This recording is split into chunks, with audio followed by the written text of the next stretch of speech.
Hi, this is a run through of the liqbase presentation. It's written in liqbase itself. Liqbase is an ideas playground. It's based on simple ideals to create natural applications. It's created for performance. It runs well on the N800, the N810 and the N900 devices from Nokia. One of the design goals of liqbase was to create a scalable rendering engine with no wasted cycles. The N800 was not fast enough to really go through the processing that it had to do. It's been created with a very simple API. It's limited to the bare essentials. I'm a Visual Basic developer. I can't really handle much more. It's a different approach. It uses the YUV overlay to gain all of its speed. It was created out of the dark, as I say, with the YUV overlay. It was not something I could just pick up one of the existing libraries for. Now, during the last 12 months, I've spoken to practically everybody in the community about all different aspects of the system. And without their help, I certainly wouldn't have got nowhere near as far as this, because I know nothing about Linux. As I say, it involves the innovative performance hack. That's the YUV overlay. There's an awful lot of very optimized code on top of that, which really helps. But at the end of the day, it's mostly to do with the YUV. Applications written in liqbase can be embedded within the playground, or they can be run as standalone applications. Now, when the N900 came about, with its 600 MHz processor and an absolutely stonking camera, the first thing I said to Nokia was, this runs too fast. Since then, obviously, I've got used to it, but it was still a bit of a culture shock from actually having to work really ridiculously hard to get any kind of performance to then having far too much. With liqbase, I like to do a lot of sketching. I got the handheld so that I could actually do this. And everything I've done has been based around the sketching, really. So I wanted something that was extremely quick, really simple. I don't need lots of functions, lots of things. I can just write something and then write something else. I can do page after page after page of these. Nothing complicated at all. Everything's stored as a very simple vector format, and I hope to be able to use this in the future to do handwriting recognition on my historical notes. Now, once I've actually created the notes, they go into a place called the graffiti wall, which recently has been expanded to allow screenshots and photographs. And it's fully chronological. Everything I've written, everything I've drawn, and everything I've taken a photograph of are all available, and they're all fully zoomable, and I can go back in time to actually go and see everything that was actually being done at the time. It's a really good way for me not to lose everything.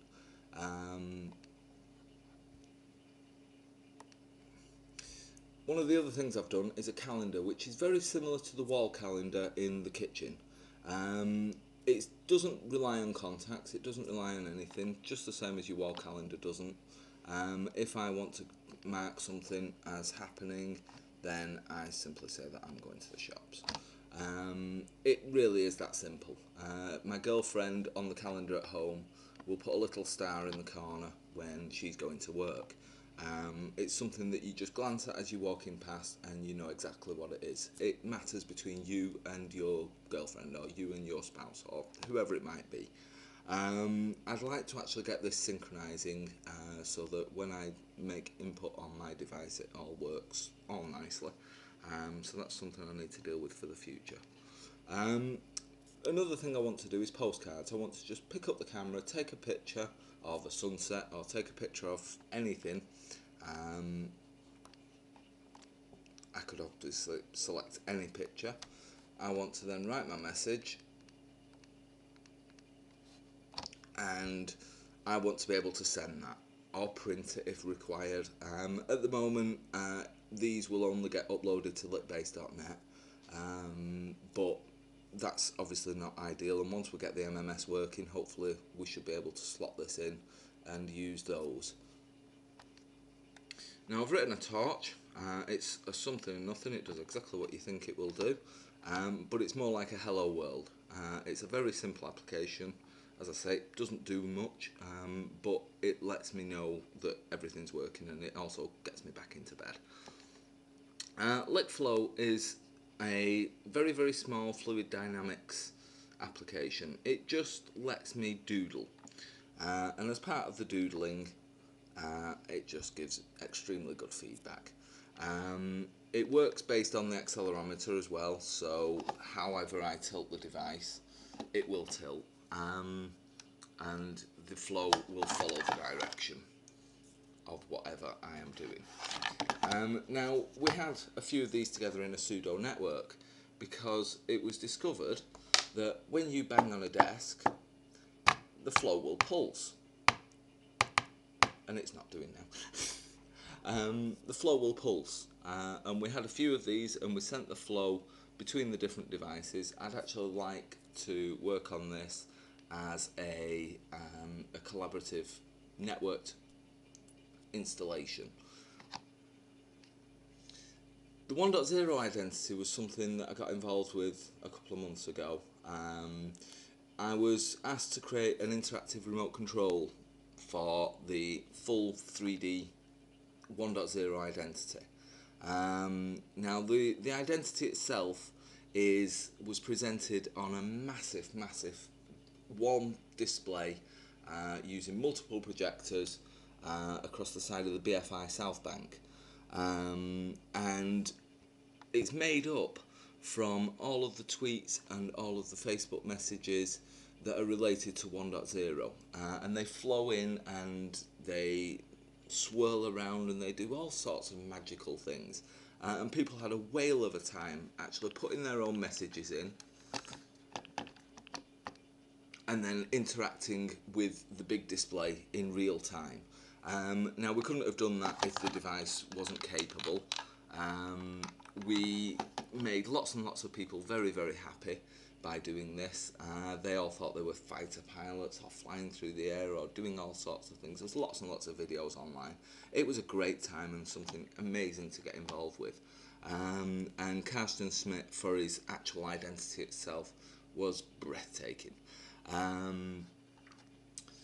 The future for me, I obviously have to get all of these components user and developer ready, because these are just raw ideas.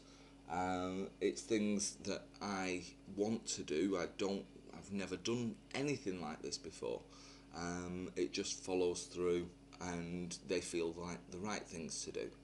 I'd like to actually take part and create collaborative presentations.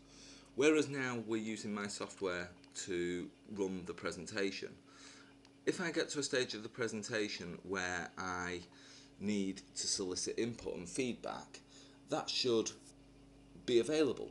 I should be able to ask people to draw me a flower, or to ask for brainstorming about anything, or even a multi-choice question.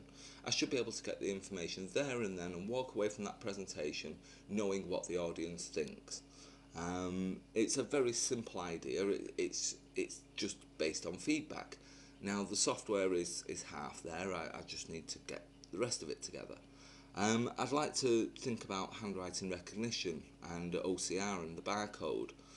When just as you take a photograph, this information should be captured, and it should be available then for any applications which are written to make use of, whether it be through a D-bus signal or any other kind of signal. I'd also like to work on the orchestra, which is, again, it's the same principle. It's going into the same place and actually having all of the data that relates to that event there and then. It's the same as the interactive presentation or the collaborative presentations. It's the similar sort of idea. I'd also like to add bindings, or let people add bindings for Python and for Qt and for anything else that might be there.